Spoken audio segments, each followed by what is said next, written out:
just to set the tone for like how like of a basic character Joey Wheeler was. Like, bro, my man literally his best friend walks around with a ancient pyramid on his neck. Oh yeah, and like literally transforms and gets taller, and like no one comments on that ever. They're never like, damn, you getting a little taller, bud. Don't you feel like that might be? Yo, we are Pack Street Collectibles, and when we're not busy building a business, we like to kick back, relax, unwind, and just talk with our friends. This is The Break Room. Okay, so on today's episode of The Break Room, we are playing Goat Vote, a show where 3 people debate a topic, and we allow the popular opinion to vote. That's a good name. Goat Vote? Yeah. Today's topic is going to be the best anime underdog story. And just to throw it out there, none of us picked a main character. I mean, the whole point of like anime is for that underdog, right? Right. So I think an important part is to look at like the underdog within the underdog story, right? Exactly. The guy that's not supposed to win, right? Because the other guy is. And that's what I was looking right. for. Like when you watch any show, the main character, you're like, this dude is going to turn it around, obviously. Let me grab my notes really quick.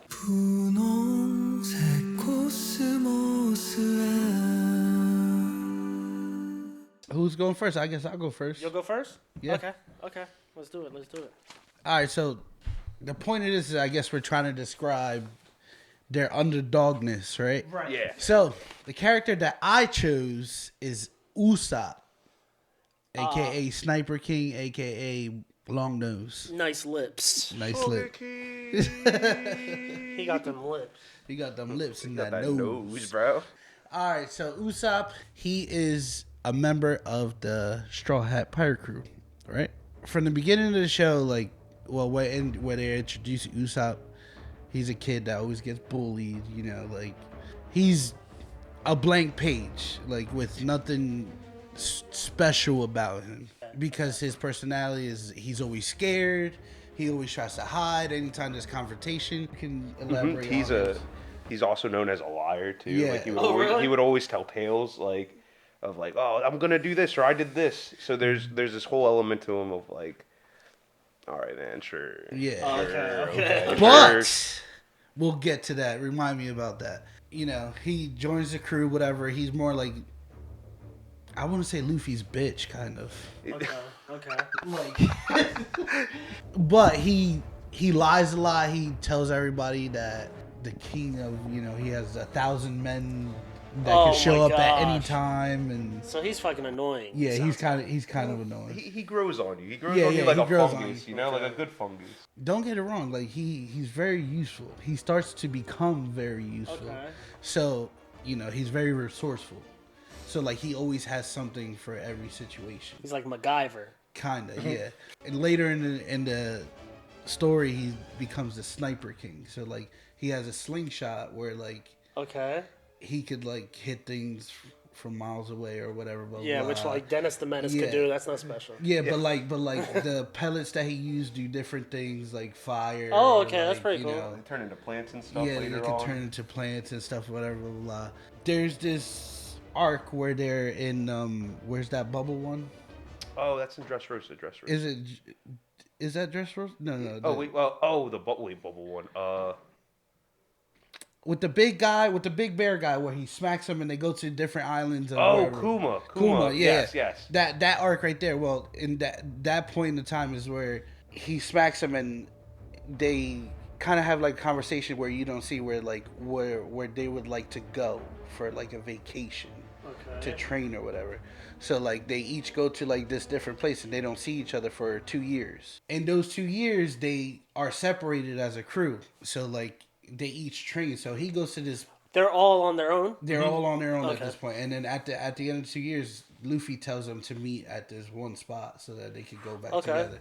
So Usopp goes to this place where it's like a bunch of plants, food, all this stuff. So whatever, blah. He eats, he gets really fat, whatever. He gets fat? Yeah. Oh, dude, he gets so fat. Yeah. He is like... he gets like really fucking he's big. rolly. Yeah. Oh, So shit. in that island, he meets this guy who lived on that island that ends up training him and showing him like how to, you know. You think they was fucking? They was definitely. He sucking. was a stag beetle, dude. He was, yeah. So he was horny. Oh yeah. Yeah. Okay. So nose and nose, you know. So, anyways, he ends up getting like fucking ripped, like whatever, blah blah. Blah. He becomes like not strong, but like fit, like for the crew, because everybody on that crew got something crazy about them, except like Nami or whatever. But she's like Nami's got some crazy stuff. Yeah. But she's like, you know, she develops a power. Not really a power, you know, like a usefulness like Usopp does. Okay. And Usopp, Marine Ford was like, not Marine Ford. What was the gates of Marine Ford? I guess it is. Well, anyways, he puts on a persona and then he shoots the Marines' flag. Oh, okay. With the sniper, and that is a symbol of war. All right. So he basically started a fucking war. The most useless character starts a war between the pirates and the Marines. But anyways, he's very resourceful. He started from the gate, you know, nobody liked him, very fucking annoying, whatever, blah, blah, blah. And he became a straw hat. Okay, and then he starts this war.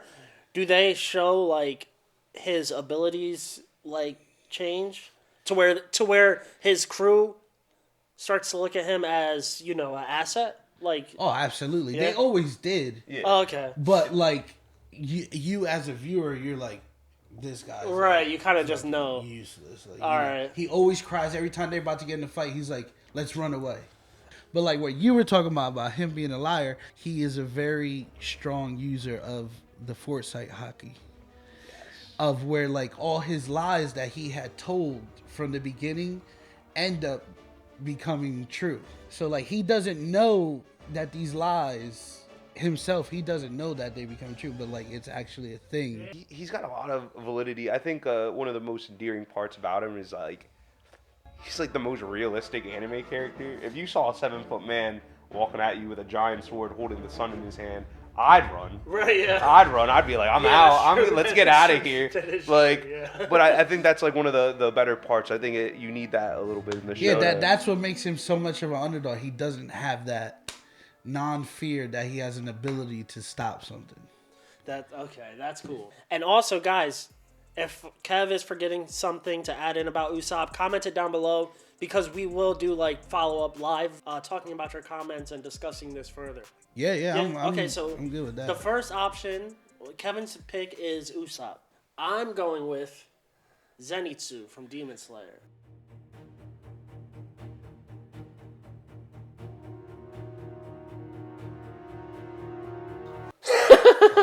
Use your breathing techniques, bro. Yeah, he is so... So, for me, when I was thinking about this, what made me pick Zenitsu was there's been no character in anime to ever like take this huge jump of me hating him to me absolutely loving him to the point where he becomes one of my favorite anime characters. That says a lot. Yeah. That says a lot. Zenitsu grew on me to where I'm like, he's like up there with my opinion, like favorite characters. He's like up there near Naruto. Mm-hmm. Like I love his character. But when he was first on screen, the first episode they introduced him, I fucking hated him. Like, until he, you know. So, that's what I think of when I think about Underdog. Like, this dude was a coward. Not only, like, the regular coward you see in anime who's like, you know, they're scared. He was terrified of dying. Terrified of he's a fucking demon hunter, and he's terrified of them. Just big scared, you know? Yeah, like, bro, it's like trying to protect this kid, and the kid is like more of a man than he is. Yeah. So, what I like about Zenitsu, what I think makes him have the greatest underdog story, is not only the rise of power, but we know in the beginning that he can only use the one form. Mm-hmm. But that his trainer, what's his name? Jibaru, I could be wrong. But the old guy, who's like, you see him pounding him on the head. That's why he only awakes when he sleeps, bitch, because he knocked him out. That's not a skill. That's trauma. That's a destruction, bro. He's deeply hurt, dude. Yeah. So Zenitsu only uses the one form.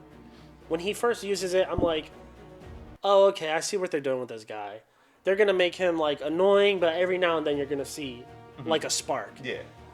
But then you go to when I think it's when he's fighting the spider demon. Oh yeah. Oh my god, he uses it the same form, thunderclap and flash, but then he's sixfold.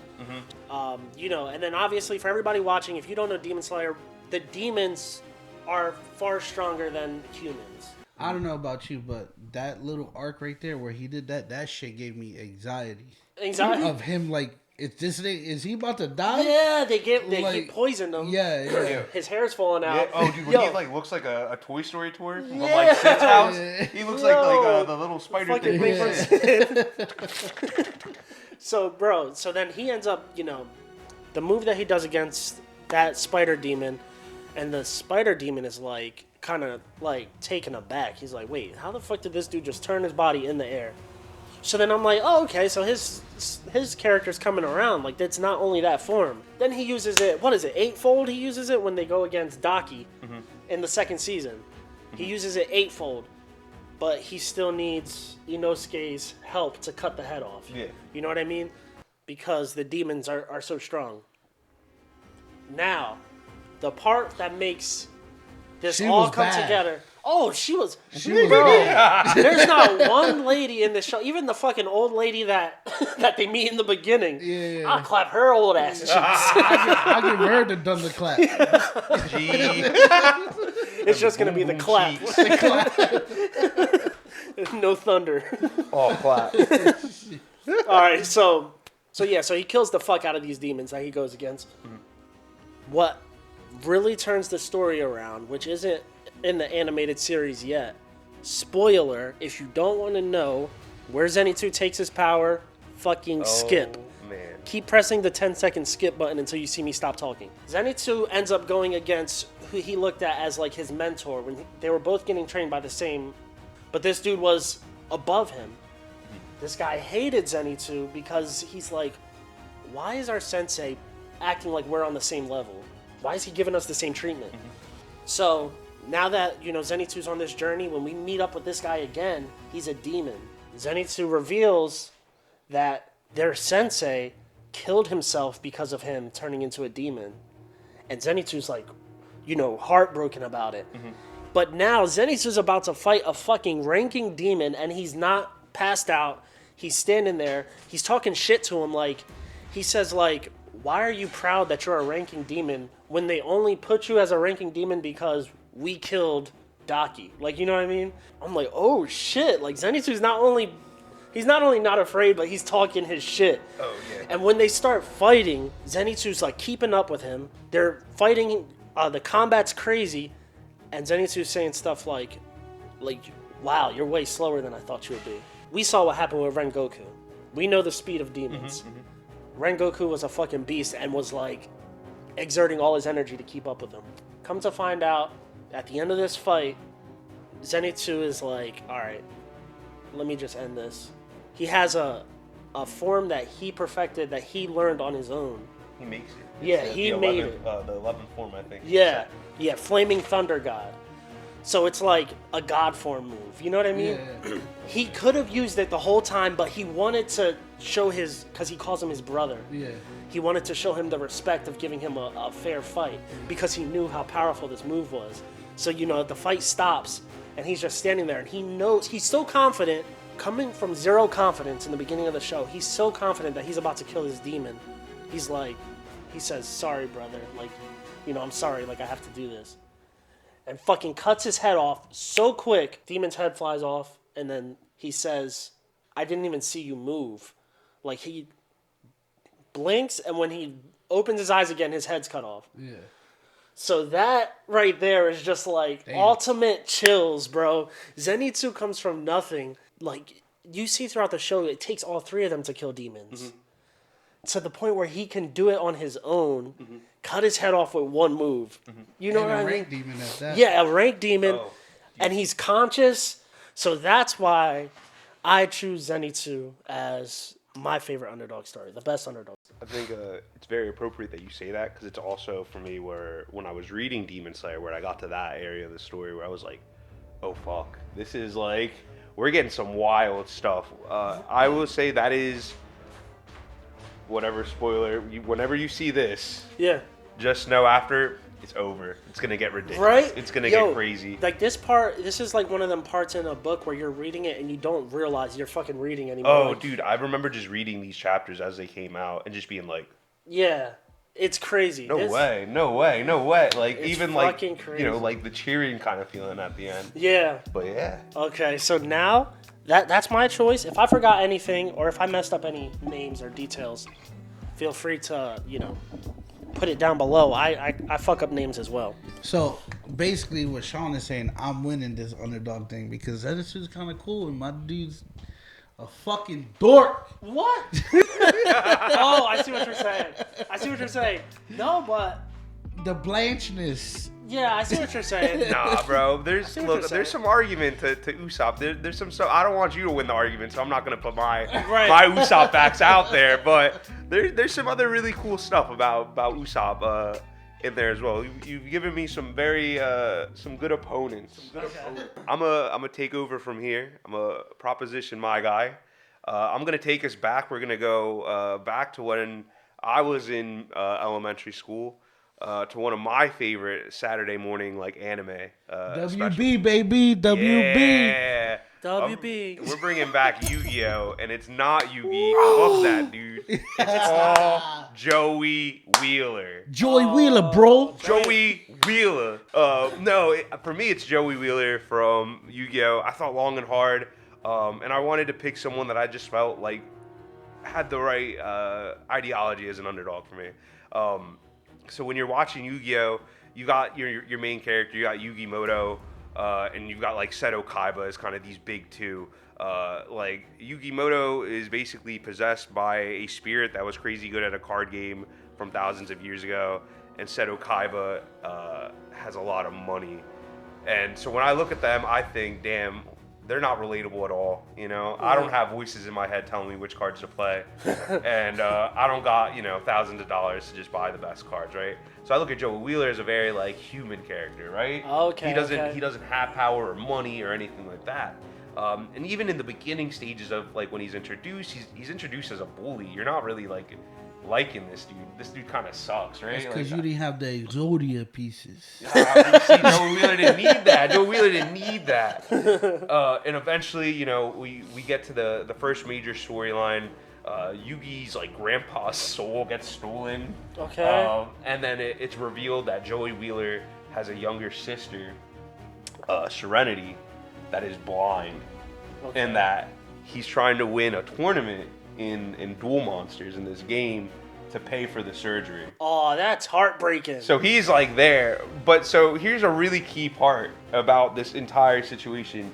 My man is dog shit at this game. My man is losing to the fodder side characters in the beginning. He's got a 40 card deck and they're like, dude, this sucks. No. So he goes to this amateur tournament, and mind you, it's him and Yugi, and Yugi gives him one of his star chips. They have two starting ones. Okay. So if you lose them all, you're out. So he gives Joey his one. Oh. So they're both starting on a deficit. Okay. So you get introduced to this character. You see him duel. He kind of sucks, but you're like, damn, I want this guy to win, right? Yeah. He's a normal guy. And then we fast forward to some of the games he plays. He plays Rex, who is for all intents and purposes becomes a joke character later on. But when he's first introduced, he's introduced as this dude that came second in the tournament last year. Okay. And he beats him. And you're like, all right. So homie's getting there, right? Wait, does he beat him with that starter deck he had? Yeah, basically. Nah, so he does a bunch of trading along the way, and eventually gets a solid deck. Okay, all right. Yugi gives him some stuff. Yugi's like, hey, maybe don't be so dumb. And he's like, I'll really take that into account. But going through this this little story, they make it to the finals. Okay. And You watch a lot of anime, right? yeah. That's a lot to remember for being that far back. Oh, dude, look. Because I watched it too. I watched it a lot of it after school. And Yeah. You know what I remember? Bitch had blue eyes and fucking the obelisk, the tormentor.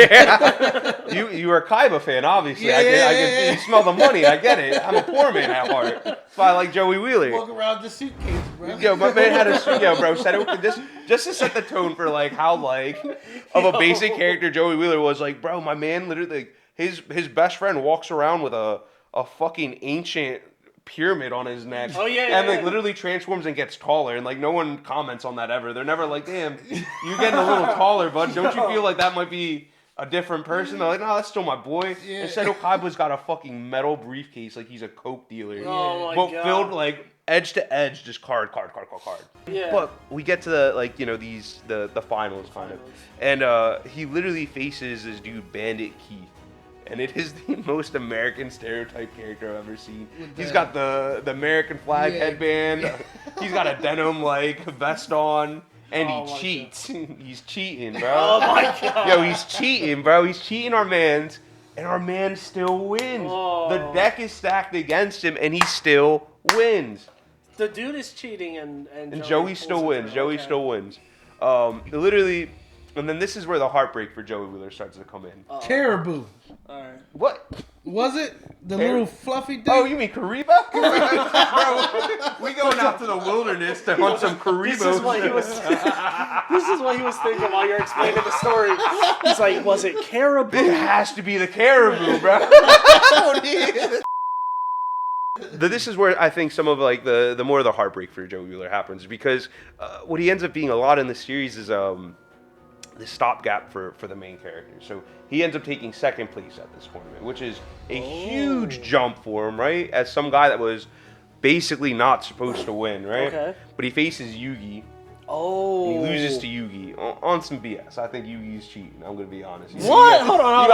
You got an extra set of voices in your head telling you how to play the game. That's not cheating. And then you give him a card that like just so happens to not be his Dark Magician but make it stronger. I just think Okay. might be a little collusion there. Yugi's But, outfit was crazy too. oh, bro, yeah. that was the most like, I don't know, I feel like someone was like walking around like starching his clothes because the points on that jacket were crazy, dog. Like, Yo, he's like one of them street performers that do bro, the robots. yes, dude, the jacket would be like folded all the way back in these crisp like lines. But so eventually Joey Wheeler actually like ends up like getting the surgery for his sister. Then we get to the next major arc, Okay. and that's Duelist City or whatever. That's like with the dual disc and all that. Okay. So you know, right? You remember Yeah. seeing some nerd walking around like, hey, do They, me, they were showing up to the tournaments let's like do that. this. Yeah. But they start this tournament, and one of the big things at the beginning, when I was looking into it, I didn't even remember, but like he gets rid of his like best card. Like he wants to prove to people that like he doesn't need to win with it, and it like starts like tacking on these wins as he's going. And again, Joey Wheeler is constantly the butt of jokes. He's the rash guy. He's the guy that they tell, oh, you're dumb looking. You look like a dog, or like you're not good at games. Like, but he wins. He's beating these dudes that are professional players, right? And I think one of the biggest parts for me that I just like, yeah, is we get to the finals, and this is all outrageous BS, but they're playing on a blimp in the sky. Okay. They're playing on a blimp in the sky. I know this sounds ridiculous. Kaiba Court, right? Yeah, they're on top. But like the big thing is he makes it to Final Four. The only other people in this are Yugi. The show is named after him. You kind of get a feeling where he's gonna end up. Yeah. You got Seto Kaiba, who's his Batman. This Yeah. Iron Man motherfucker, just like fight all. You got Merrick. Merrick is the main bad guy this entire season.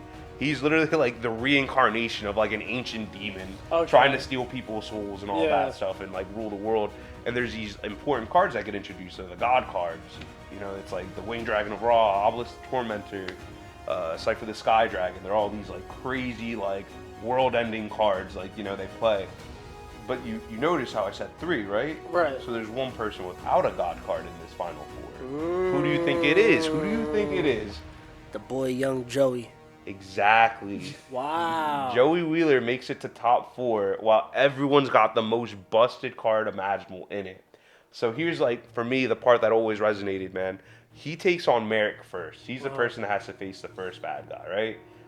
We're setting up for Yugi versus him at the end. Everyone kind of figures, all right, this is what's going to happen. Yeah, right. But then you get one of just the most wild duels where I've never seen someone just lose to plot armor harder than Joey did. Joey Wheeler should beat this dude and then loses because he's like stealing his soul or something like that. But I just feel like that's a monumental part for this dude, because like look at it, when you look at it, that's like a couple, maybe a year or two, maybe a year of playing this game serious, right? Yeah. For all intents and purposes, he was dog shit, right? Little. And then by the end, my man is winning. My man is like making to the end. My man is pushing. In the Final Four, right? Yeah, in the Final Four against God cards, bro. Yeah. He doesn't even have that. Yeah. The fuck? That's crazy, So especially the caliber of players he's going Exactly, against. Yeah. exactly. You know, again, it's Yu-Gi-Oh, but like, Joey Wheeler. You know what? You explaining this is making me think. Why is he not the main? Why isn't he's the main? Like I think he's the main character. I think Joey Wheeler's the real main character of Yu-Gi-Oh. that goes hard. See, yeah, Because like for me, it's like, all right, look, you look at Yugi, you know, but how many of us have voices in our head telling us how to be good at games, you know? Maybe a couple. he's bipolar. Yeah, you know. Yugi was the He's first. schizophrenic. The verse disabled main character. Yeah, yeah, split personality. Yeah, it was crazy. But I just feel like, so like for me, it's just like Joey Wheeler's just this. I really like. This dude that wasn't supposed to win, that is just making it farther. Wow, you know, bro. He's the common man. He's the dude winning for us. That is a good fucking underdog story right there. So we got 3 great choices, I think. Joey Wheeler, Zenitsu, Usopp. Who is, out of these 3, who has the best underdog story? But we're gonna get votes in the comments, and I'm also gonna put a poll up on IG. Who wins? I'm making like 30 accounts. If you enjoy anime content, we also do like retro video game stuff. Anything nostalgic, pop culture, hit the subscribe button. Also, follow my boy Isaiah. Hey. Here's his IG tag. Stand-up comedian. Great guy. Follow this boy. And see you next week with another GOAT vote.